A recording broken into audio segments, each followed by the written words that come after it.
Hello, Serge here for the Backyard Driving Range, and today I want to talk about a pinpoint discussion about the proper feet position, the proper position for our feet at address. All right, and again we have to look at the fact that where are we? Sergeites are on the right curb, everybody else is on the left side of the street. All right, and so as far as this point, we've been told from the get-go that you want your feet dead square, because it's going to help keep you centered. All right, but I think we've proved very adequately that it doesn't really work, because especially with the average golf instruction, having the feet at least this wide for the shoulders for a driver and everything else, that we see a lot of movement in the body. And what happens? They got you getting wide where you look like a triangle, and then because you're starting to sway, trying to get your weight from the center to the right side and then back to the left side, there's no way you can shift weight there into there without your spine and your head going back and forth, right? But your ball's not moving with you, so that's why you can live in this never land of thins and chunks and tops and everything in between. And then every now and then you hit it good and you say, see, I know I can do it. Well, you can't have that much movement and really do well at it. So we have to stay still. Fewer angles are better. Secret number one, right? So if your feet are straight, the other problem is that if you're trying to shift your weight and get into your backside, even with a narrow stance, it restricts the external rotation of your kneecaps. All right, your knees, your kneecaps. All right, and especially if you're a guy like me whose feet really point outward. I mean, it's nothing for me to get my feet this wide. All right, and I can walk that way. I have to have flared feet. So one of the first things Dr. Armstrong told me about the importance of stance was that the feet should be 30 degrees out on average. All right? Now, if you notice, I'm about 30 degrees in the right, but I'm usually about 45 with the left. Why? Because I got to have more freedom for my left knee to be able to still rotate and the weight go over to the outside of my foot to swing all the way to my target and get there with the knee staying flexed. I want my knees flexed through the whole swing. And I transition, I start to come up. It straightens a little, but it never hyperextends locks.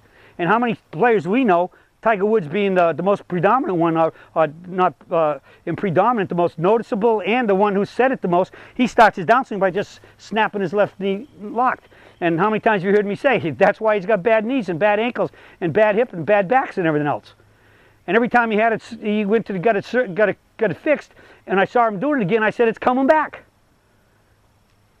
The ankle, the knee are flex joints. They're designed to be in dynamic motion flex. So we want the kneecaps to slightly be able to rotate a little bit. We got to rotate in place. I want it to rotate a little bit. If my feet are straight, my right knee has absolutely zero rotation to the outside.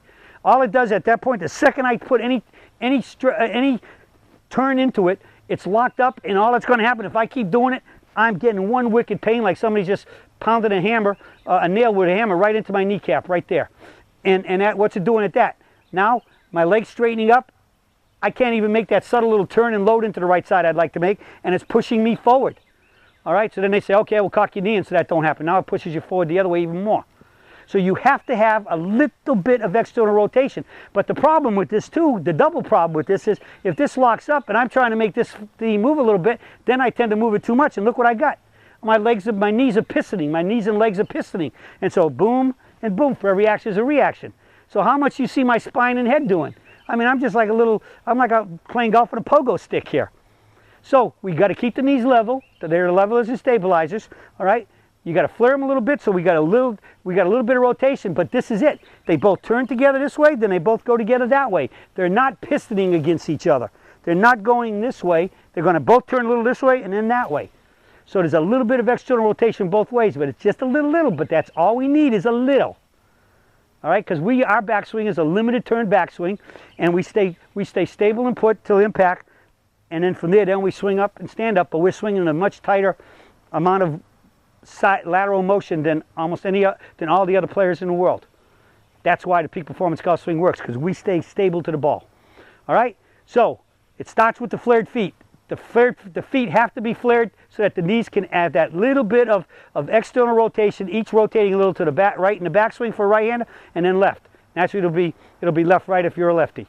That little bit, they rotate together this way, they rotate together that way, and you're going to stay stable in here and be still at impact, and so you can put that club on the ball solid, on, and solid, and hit those better golf shots and shoot those lower scores. That's it for the search for today on the importance of flared feet at address for proper knee movement in the swing. That's it, and I'll be speaking with y'all again soon.